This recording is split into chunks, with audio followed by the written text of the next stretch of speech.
राधे दोस्तों, आज हम आप सभी के लिए श्रीमद् भगवद गीता के प्रथम अध्याय का सार लेकर प्रस्तुत हुए हैं। तो बिना देर के शुरू करते हैं। मैं हूं प्रतिमा, आप सभी का स्वागत करती हूं अपने YouTube चैनल आनंद सरिता धार्मिक टीवी में। ओम पूर्णमदः पूर्णमिदं पूर्णात् पूर्णमुदच्यते पूर्णस्य पूर्णमादाय पूर्णमेवावशिष्यते वसुदेव सुतं देवं कंसचाणूरमर्दनम देवकी परमानंदम कृष्णम वंदे जगतगुरुम। भगवान श्री कृष्ण ने अर्जुन को निमित्त बनाकर समस्त विश्व को श्री गीता के रूप में जो महान उपदेश दिया है, यह प्रथम अध्याय उसी के विषय में हमें बताता है। इसमें दोनों ओर के प्रधान योद्धाओं के नाम गिनाए जाने के बाद अर्जुन के मन में उठे बंधुओं के नाश होने की आशंका को उत्पन्न होने पर उसके मोह को खत्म करने का वर्णन किया गया है। इसका नाम अर्जुन विषाद योग भी रखा गया है। पांडवों के द्वारा किए गए राजसूय यज्ञ में उनके महान ऐश्वर्य को देखकर दुर्योधन को मन में बहुत ही भारी जलन पैदा होती है और उन्होंने शकुनी आदि की सम्मति से जुआ खेलने के लिए युधिष्ठिर को बुलाया और छल से उनको हराकर उनका सर्वस्व हर लिया। अंत में यह निश्चय हुआ कि युधिष्ठिर आदि पांचों भाई द्रौपदी सहित 12 वर्ष वन में रहें और 1 साल छिपकर रहें। इस प्रकार 13 वर्ष तक समस्त राज्य पर दुर्योधन का आधिपत्य रहे और पांडवों के 1 साल के अज्ञातवास का भेद न खुल जाए तो 13 वर्ष के बाद पांडवों का राज्य उन्हें लौटा दिया जाएगा। इस निर्णय के अनुसार 13 साल बिताने के बाद जब पांडवों ने अपना राज्य वापस मांगा, तब दुर्योधन ने साफ इनकार कर दिया। उन्हें समझाने के लिए द्रुपद के ज्ञान और अवस्था में वृद्ध पुरोहित को भेजा गया, परंतु उन्होंने कोई बात नहीं मानी। तब दोनों ओर से युद्ध की तैयारी होने लगी। भगवान श्री कृष्ण को रथ नियंत्रण देने के लिए दुर्योधन द्वारका पहुँचे। उसी दिन अर्जुन भी वहां पहुँचे। दोनों ने जाकर देखा कि भगवान अपने भवन में सो रहे हैं। उन्हें सोते देखकर दुर्योधन उनके सिरहाने एक मूल्यवान आसन पर जा बैठे और अर्जुन दोनों हाथ जोड़कर नम्रता के साथ उनके चरणों के सामने खड़े हो गए। जागते ही श्री कृष्ण ने अपने सामने अर्जुन को देखा और फिर पीछे की ओर मुड़कर देखने पर सिरहाने की ओर बैठे हुए दुर्योधन दिख पड़े। भगवान श्री कृष्ण ने दोनों का स्वागत सत्कार किया और उनके आने का कारण पूछा। तब दुर्योधन ने कहा, मुझ में और अर्जुन में आपका एक सा ही प्रेम है और हम दोनों ही आपके संबंधी हैं, परंतु आपके पास पहले मैं आया हूँ। सज्जनों का नियम है कि वे पहले आने वाले की सहायता किया करते हैं। सारे भूमंडल में आज आप ही एक ऐसे सज्जन श्रेष्ठ हैं और सम्माननीय हैं, इसीलिए आपको मेरी ही सहायता करनी चाहिए। भगवान ने कहा, निसंदेह आप पहले आए हैं, परंतु मैंने पहले अर्जुन को देखा है, इसीलिए मैं दोनों की सहायता करूंगा।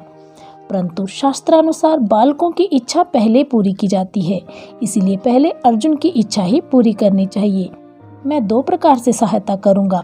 एक ओर मेरी अत्यंत बलशाली नारायणी सेना रहेगी और दूसरी ओर मैं युद्ध न करने का प्रण करके अकेला रहूंगा। मैं शस्त्र का प्रयोग नहीं करूंगा। अर्जुन, धर्मानुसार पहले तुम्हारी इच्छा पूर्ण होगी, इसीलिए दोनों में से जिसे पसंद करो मांग लो। इस पर अर्जुन ने शत्रुनाशन नारायण भगवान श्री कृष्ण को मांग लिया। तब दुर्योधन ने उनकी नारायणी सेना मांग ली और उसे लेकर वे बड़े प्रसन्नता के साथ हस्तिनापुर लौट गए। इसके बाद भगवान श्री कृष्ण ने अर्जुन से पूछा, अर्जुन, जब मैं युद्ध ही नहीं करूंगा तब तुमने क्या समझकर नारायणी सेना को छोड़ दिया और मुझे स्वीकार किया? अर्जुन ने कहा, भगवान, आप अकेले ही सबका नाश करने में समर्थ हैं, तब मैं सेना लेकर क्या करता? इसके सिवा बहुत दिनों से मेरी इच्छा थी कि आप मेरे सारथी बने। अब इस महायुद्ध में मेरी इस इच्छा को आप अवश्य पूर्ण कीजिएगा। भक्तवत्सल भगवान ने अर्जुन की इच्छा अनुसार उनके रथ के घोड़े हाँकने का काम स्वीकार कर लिया। इसी प्रसंग के अनुसार भगवान श्री कृष्ण अर्जुन के सारथी बने और युद्ध आरंभ के समय कुरुक्षेत्र में उन्हें गीता का दिव्य उपदेश सुनाया। दुर्योधन और अर्जुन के द्वारका से वापस लौट आने पर जिस समय दोनों ओर की सेना एकत्र हो चुकी थी, उस समय भगवान श्री कृष्ण ने स्वयं हस्तिनापुर जाकर हर तरह से दुर्योधन को समझाने की चेष्टा की, परंतु उन्होंने स्पष्ट कह दिया कि मेरे जीते जी पांडव कदापि राज्य नहीं पा सकते। यहाँ तक कि सुई की नोक भर जमीन भी मैं पांडवों को नहीं दूंगा। तब अपनी माता कुंती की आज्ञा और भगवान श्री कृष्ण की प्रेरणा से पांडवों ने भी धर्म समझकर युद्ध के लिए निश्चय कर लिया। अब दोनों ओर से युद्ध की तैयारी हो गई। तब भगवान वेदव्यास जी ने धृतराष्ट्र के समीप आकर उनसे कहा, यदि तुम घोर संग्राम देखना चाहो तो मैं तुम्हें दिव्य नेत्र प्रदान करता हूँ। इस पर धृतराष्ट्र ने कहा, ब्रह्म ऋषि श्रेष्ठ, मैं कुल के इस हत्याकांड को अपनी आंखों से देखना तो नहीं चाहता, परंतु युद्ध का सारा वृत्तांत भली भांति सुनना चाहता हूँ। तब महर्षि वेदव्यास ने संजय को दिव्य दृष्टि प्रदान करके धृतराष्ट्र से कहा कि ये संजय तुम्हें युद्ध का सभी वृत्तांत सुनाएंगे। युद्ध की समस्त घटनाओं को प्रत्यक्ष देखकर सुनकर तुम जान सकोगे, सामने या पीछे से, दिन में या रात में, गुप्त या प्रकट, क्रिया रूप में, परिणत या केवल मन में आई हुई, ऐसी कोई बात न होगी जो इनमें तनिक भी छिपी रह सकेगी। ये सब बातों को ज्यों की त्यों जान लेंगे। इनके शरीर से ना तो कोई शस्त्र छूट जाएगा और न ही इन्हें जरा भी थकावट होगी। यह होनी है, अवश्य होगी। इस सर्वनाश को कोई नहीं रोक सकेगा। धृतराष्ट्र के पूछने पर संजय उन्हें पृथ्वी के विभिन्न द्वीपों का वृतांत सुनाते रहे। जब कौरव पांडवों का युद्ध आरंभ हो गया और लगातार 10 दिनों तक युद्ध होने पर पितामह भीष्म रणभूमि में रथ से गिरा दिए गए, तब संजय ने धृतराष्ट्र के पास आकर उन्हें अकस्मात भीष्म के मारे जाने का समाचार सुनाया। उसे सुनकर धृतराष्ट्र को बहुत ही दुख हुआ और युद्ध की सारी बातें विस्तार पूर्वक सुनाने के लिए उन्होंने संजय से कहा। तब संजय ने दोनों ओर की सेनाओं की व्यूह रचना आदि का वृत्तांत धृतराष्ट्र को सुनाया। इसके बाद धृतराष्ट्र ने विशेष विस्तार के साथ आरंभ से अब तक की पूरी घटनाएं जानने के लिए संजय से प्रश्न किया। यहीं से श्रीमद् भागवत का पहला अध्याय आरंभ होता है। इसके आरंभ में धृतराष्ट्र संजय से प्रश्न करते हैं।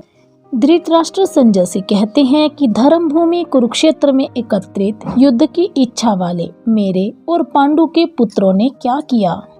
तब संजय धृतराष्ट्र से कहते हैं कि उस समय तब राजा दुर्योधन पांडवों की सेना की व्यूह रचना देखकर द्रोणाचार्य के पास जाकर यह वचन कहते हैं।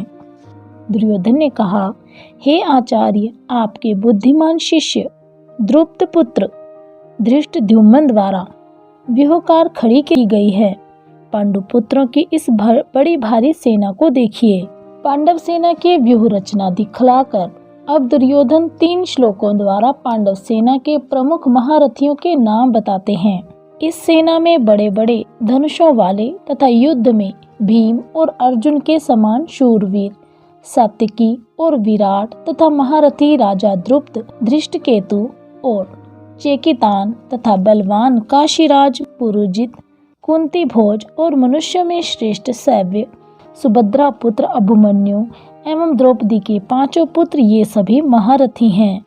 पांडव सेना के प्रधान योद्धाओं के नाम बतलाकर अब दुर्योधन आचार्य द्रोण से अपनी सेना के प्रधान योद्धाओं को जान लेने के लिए अनुरोध करते हैं। हे ब्राह्मण श्रेष्ठ, अपने पक्ष में जो भी प्रधान हैं उनको आप समझ लीजिए।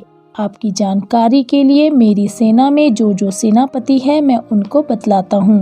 द्रोणाचार्य और भीष्म पितामह।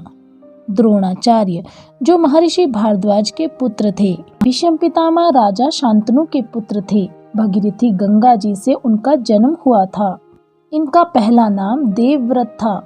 इन्होंने सत्यवती के साथ अपने पिता का विवाह करवाने के लिए सत्यवती के पालनकर्ता पिता के आज्ञानुसार पूर्ण युवावस्था में ही स्वयं जीवन भर कभी विवाह न करने तथा राज्य पद त्याग की भीषण प्रतिज्ञा कर ली थी। इसी भीषण प्रतिज्ञा के कारण इनका नाम भीष्म पड़ गया। पिता के सुख के लिए इन्होंने प्राय मनुष्य मात्र के परम लोभनीय स्त्री सुख और राज्य सुख का सर्वथा त्याग कर दिया। इससे परम प्रसन्न होकर इनके पिता शांतनु ने इन्हें यह वरदान दिया कि तुम्हारी इच्छा के बिना मृत्यु भी तुम्हें नहीं मार सकेगी। ये बाल ब्रह्मचारी अत्यंत तेजस्वी, शस्त्र शास्त्र दोनों में पूर्ण पारदर्शी और अनुभवी महान ज्ञानी, महान वीर और दृढ़ निश्चयी महापुरुष थे।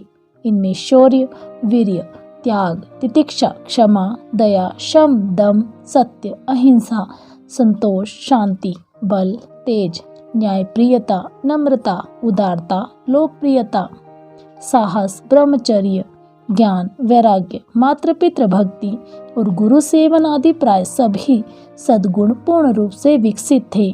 ये भगवान श्री कृष्ण के स्वरूप और तत्व को भली भांति जानने वाले और उनके एक निष्ठपूर्ण, श्रद्धा संपन्न और परम प्रेमी भक्त थे। महाभारत युद्ध में इनकी समानता करने वाला कोई दूसरा वीर नहीं था। इन्होंने दुर्योधन के सामने प्रतिज्ञा की थी कि मैं 5 पांडवों को तो कभी नहीं मारूंगा, परंतु प्रतिदिन 10,000 योद्धाओं को मारता रहूंगा। इन्होंने कौरव पक्ष में प्रधान सेनापति के पद पर रहकर 10 दिनों तक घोर युद्ध किया। उसके बाद सरशैया पर पड़े पड़े सबको महान ज्ञान का उपदेश देकर सूर्य के उत्तरायण आ जाने के बाद अपनी इच्छा से अपने देह को त्याग दिया। कौरव सेना में तीसरे सेनापति थे कर्ण। कर्ण कुंती के पुत्र थे। सूर्यदेव के प्रभाव से कुंती की कुमारी अवस्था में इनका जन्म हो गया था। कुंती ने इन्हें पेटी में रखकर नदी में डाल दिया था, परंतु भाग्यवश इनकी मृत्यु नहीं हुई और बहते बहते वह पेटी हस्तिनापुर आ गई। अधिरथ नामक सूत इन्हें अपने घर ले गया और उसकी पत्नी राधा ने इनका पालन पोषण किया। ये उन्हीं के पुत्र माने जाने लगे। कवच और कुंडल रूपी धन के साथ ही इनका जन्म हुआ था। इससे अधिरथ ने इनका नाम वशुसेन रखा था। इन्होंने द्रोणाचार्य और परशुराम जी से शास्त्र विद्या सीखी थी। ये शास्त्र और शस्त्र दोनों में ही बड़े पंडित थे, अनुभवी थे। शस्त्र विद्या और युद्ध कला में ये अर्जुन के समान थे। दुर्योधन ने इन्हें अंग देश का राजा बना दिया था। दुर्योधन के साथ इनकी प्रगाढ़ मित्रता थी। ये तन मन से सदा ही उनके हित चिंतन में लगे रहते थे। यहाँ तक कि माता कुंती और भगवान श्री कृष्ण के समझाने पर भी इन्होंने दुर्योधन को छोड़कर पांडव पक्ष में आना स्वीकार नहीं किया। इनकी दानशीलता अद्वितीय थी। ये सदा सूर्यदेव की उपासना किया करते थे। उस समय इनसे कोई भी कुछ भी मांगता ये सहर्ष दे देते थे। एक दिन देवराज इंद्र ने अर्जुन के हित के लिए ब्राह्मण का वेश धरकर इनके शरीर के साथ लगे हुए कवच कुंडलों को मांग लिया। इन्होंने बड़ी ही प्रसन्नता के साथ उसी क्षण कवच कुंडल उतार दिए और इसके बदले में इंद्र ने उन्हें एक वीर घातनी अमोघ शक्ति प्रदान की थी। कर्ण ने युद्ध के समय उसी के द्वारा भीमसेन के वीर पुत्र घटोत्कच का वध किया था। द्रोणाचार्य के बाद महाभारत युद्ध में 2 दिनों तक प्रधान सेनापति रहकर ये अर्जुन के हाथ से मारे गए थे। चौथे सेनापति कौरवों की सेना में थे कृपाचार्य। ये गौतम वंशीय महर्षि शरदवान के पुत्र थे। ये धनुर्विद्या के बड़े पारदर्शी और अनुभवी थे। इनकी बहन का नाम कृपि था। महाराज शांतनु ने कृपा करके इन्हें पाला था। इससे इनका नाम कृप और इनकी बहन का नाम कृपि हुआ। ये वेद शास्त्र के ज्ञाता, धर्मात्मा, सद्गुणों से संपन्न सदाचारी पुरुष थे। द्रोणाचार्य से पूर्व कौरव पांडवों को और यादवादियों को धनुर्वेद की शिक्षा दिया करते थे। समस्त कौरववंश के नाश हो जाने पर भी ये जीवित रहे। इन्होंने परीक्षित को अस्त्र विद्या सिखलाई। ये बड़े ही वीर और विपक्षियों पर विजय प्राप्त करने में निपुण थे। 5वें सेनापति थे अश्वत्थामा। अश्वत्थामा आचार्य द्रोण के पुत्र थे। ये शास्त्र विद्या में अत्यंत निपुण, युद्ध कला में प्रवीण, बड़े ही शूरवीर महारथी थे। इन्होंने भी अपने पिता द्रोणाचार्य से ही युद्ध विद्या सीखी थी। 6ठे सेनापति थे विकर्ण। धृतराष्ट्र के दुर्योधन आदि 100 पुत्रों में से एक का नाम विकर्ण था। ये बड़े ही धर्मात्मा, वीर और महारथी थे। कौरवों की राज्यसभा में अत्याचार पीड़िता द्रौपदी ने जिस समय सब लोगों से पूछा कि मैं हारी गई या नहीं, उस समय विदुर को छोड़कर से सभी सभासद चुप हो गए। एक विकर्ण ही ऐसे थे जिन्होंने सभा में खड़े होकर बड़ी तीव्र भाषा में न्याय और धर्म के अनुकूल स्पष्ट कहा था कि द्रौपदी के प्रश्न का उत्तर न दिया जाना बड़ा अन्याय है। मैं तो समझता हूँ कि द्रौपदी हम लोगों के द्वारा जीती नहीं गई है। 6ठे थे सोमदत्ती। सोमदत्त के पुत्र भूरिश्रवा को सोमदत्ती कहा गया है। ये शांतनु के बड़े भाई बहरीक के पुत्र थे। ये बड़े ही धर्मात्मा, युद्ध कला में कुशल और शूरवीर महारथी थे। इन्होंने बड़ी बड़ी दक्षिणा वाले अनेक यज्ञ किए थे। ये महाभारत युद्ध में सात्यकी के हाथ से मारे गए। आगे दुर्योधन कहते हैं कि मेरे लिए जीवन की आशा त्याग देने वाले बहुत से शूरवीर अनेक प्रकार के शास्त्रों से सुसज्जित सबके सब युद्ध में चतुर हैं। अपने महारथी योद्धाओं की प्रशंसा करके अब दुर्योधन दोनों सेनाओं की तुलना करते हुए अपनी सेना को पांडव सेना की अपेक्षा अधिक शक्तिशाली और उत्तम बताते हैं। भीष्म पितामह द्वारा रक्षित हमारी वह सेना सब प्रकार से अजेय है और भीम द्वारा रक्षित इन लोगों की यह सेना जीतने में सुगम है। इस प्रकार भीष्म द्वारा संरक्षित अपनी सेना को अजेय बताकर अब दुर्योधन सब ओर से भीष्म की रक्षा करने के लिए द्रोणाचार्य आदि समस्त महारथियों से अनुरोध करते हैं। इसलिए सब मोर्चों पर अपनी अपनी जगह स्थित रहते हुए आप लोग सभी निस्संदेह भीष्म पितामह की ही सब ओर से रक्षा करें। दुर्योधन के द्वारा अपने पक्ष के महारथियों की विशेष रूप से पितामह भीष्म की प्रशंसा किए जाने का वर्णन सुनकर अब संजय इसके बाद की घटनाओं का वर्णन करते हैं। कौरवों में वृद्ध बड़े प्रतापी पितामह भीष्म ने अब दुर्योधन के हृदय में हर्ष उत्पन्न करते हुए उच्च स्वर से सिंह की दहाड़ के समान गर्ज कर शंख बजाया। इसके बाद शंख और नगाड़े तथा ढोल, मृदंग और नरसिंघे आदि बाजे एक साथ ही बज उठे। उनका वह शब्द बड़ा ही भयंकर हुआ। धृतराष्ट्र ने पूछा, युद्ध के लिए एकत्र होने के बाद मेरे और पांडवों के पुत्र ने क्या किया? इसके उत्तर में संजय ने अब तक धृतराष्ट्र के पक्ष वालों की बात सुनाई। अब पांडवों ने क्या किया उसे 5 श्लोकों में बताते हैं। इसके अनंतर सफेद घोड़ों से युक्त उत्तम रथ में बैठे हुए श्री कृष्ण महाराज और अर्जुन ने भी अलौकिक शंख बजाए। श्री कृष्ण महाराज ने पंचजन्य नामक, अर्जुन ने देवदत्त नामक और भयानक कर्म वाले भीमसेन ने पौंड्रक नामक महाशंख बजाया। कुंती पुत्र राजा युधिष्ठिर ने अनंत विजय नामक और नकुल तथा सहदेव ने सुघोष और मणिपुष्पक नामक शंख बजाए। श्रेष्ठ धनुष वाले काशीराज और महारथी शिखंडी एवं धृष्टद्युम्न तथा राजा विराट और अजय सात्यकी, राजा द्रुप एवं द्रौपदी के 5 पुत्र और बड़ी भुजा वाले सुभद्रा पुत्र अभिमन्यु, इन सभी ने हे राजन सब ओर से अलग अलग शंख बजाए। भगवान श्री कृष्ण और अर्जुन के पश्चात पांडव सेना के अन्य शूरवीरों द्वारा सब ओर शंख बजाए जाने की बात कहकर अब उस शंख ध्वनि का क्या परिणाम हुआ संजय वह बतलाते हैं। उस भयानक शब्द ने आकाश और पृथ्वी को भी गुंजाते हुए धृतराष्ट्रों के यानी आपके पक्ष वालों के हृदय विदीर्ण कर दिए। पांडवों की शंख ध्वनि से कौरव वीरों के व्यथित होने का वर्णन करके अब 4 श्लोकों में भगवान श्री कृष्ण के प्रति कहे हुए अर्जुन के उत्साहपूर्ण वचनों का वर्णन किया है।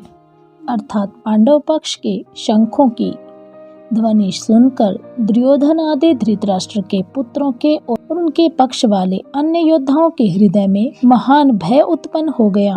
उनके कलेजे इस प्रकार पीड़ित हो गए मानो उनको चीर डाला गया हो।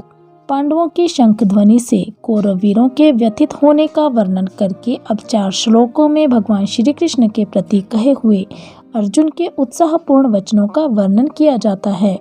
हे राजन, इसके बाद कपिध्वज अर्जुन ने मोर्चा बांधकर डटे हुए धृतराष्ट्र संबंधियों को देखकर उस शस्त्र चलने की तैयारी के समय धनुष उठाकर ऋषिकेश श्री कृष्ण महाराज से यह वचन कहा, हे अच्युत, मेरे रथ को दोनों सेनाओं के बीच में खड़ा कीजिए और जब तक मैं युद्ध क्षेत्र में डटे हुए युद्ध के अभिलाषी इन विपक्षी योद्धाओं को भली प्रकार से देख लूं कि इस युद्ध रूप व्यापार में मुझे किन किन से युद्ध करना है, तब तक रथ को वहां पर खड़ा रखिए।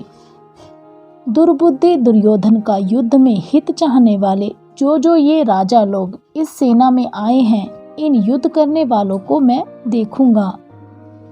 अर्जुन के इस प्रकार कहने पर भगवान ने कहा, अब 2 श्लोकों में संजय इसका वर्णन करते हैं।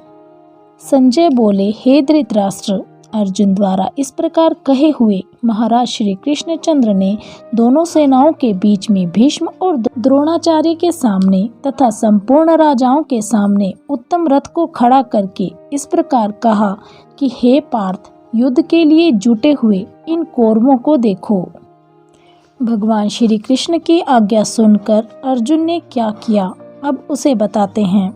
इसके बाद पृथापुत्र अर्जुन ने उन दोनों ही सेनाओं में स्थित अपने ताऊ, चाचों, दादा, परदादा, गुरुओं, मामाओं, भाइयों, पुत्रों, पोत्रों तथा मित्रों को, ससुरों को और सुहृदयों को देखा।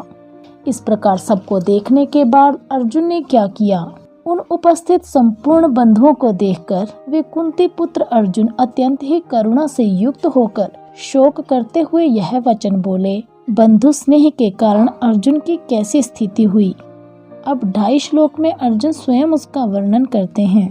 अर्जुन बोले, हे कृष्ण, युद्ध क्षेत्र में डटे हुए युद्ध के अभिलाषी इन स्वजन समुदाय को देखकर मेरे अंग शिथिल हुए जा रहे हैं और मुख सूखा जा रहा है तथा मेरे शरीर में कंपन उत्पन्न हो रही है। हाथ से गांडीव धनुष गिरा जा रहा है और त्वचा भी बहुत जल रही है तथा मेरा मन भ्रमित हो रहा है, इसलिए मैं खड़ा रहने में समर्थ नहीं हूँ। अपनी विषाद युक्त स्थिति का वर्णन करके अब अर्जुन अपने विचारों के अनुसार युद्ध का अनुचित सिद्ध करते हैं। हे केशव, मैं लक्षणों को भी विपरीत ही देख रहा हूँ तथा युद्ध में स्वजन समुदाय को मारकर कल्याण भी नहीं दिखता। अर्जुन ने यह कहा कि स्वजनों को मारने से किसी प्रकार का भी हित होने की संभावना नहीं है। फिर वे उसी की पुष्टि करते हैं। हे कृष्ण, मैं ना तो विजय चाहता हूँ और ना राज्य, ना ही सुखों को।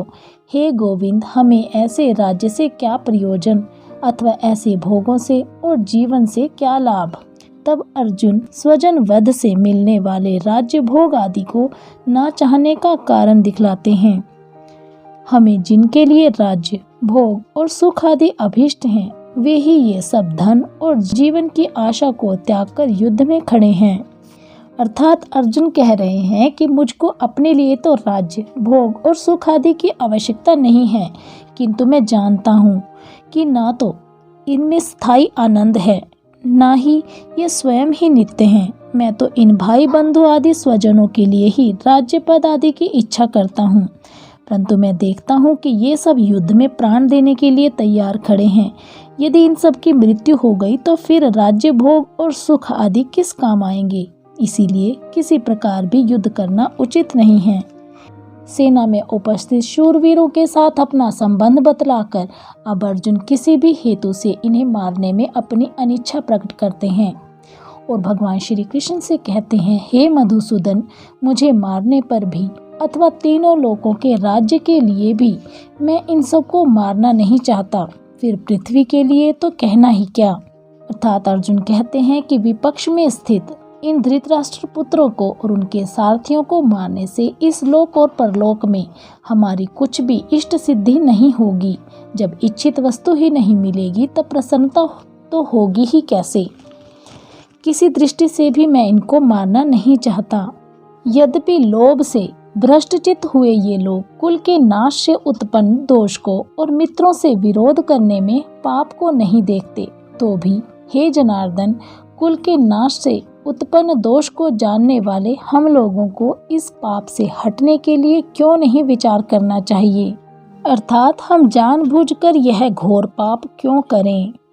कुल के नाश से कौन कौन से दोष उत्पन्न होते हैं, इस पर अर्जुन कहते हैं कि कुल के नाश से सनातन कुल धर्म नष्ट हो जाते हैं। धर्म के नाश हो जाने पर संपूर्ण कुल में पाप भी बहुत फैल जाता है।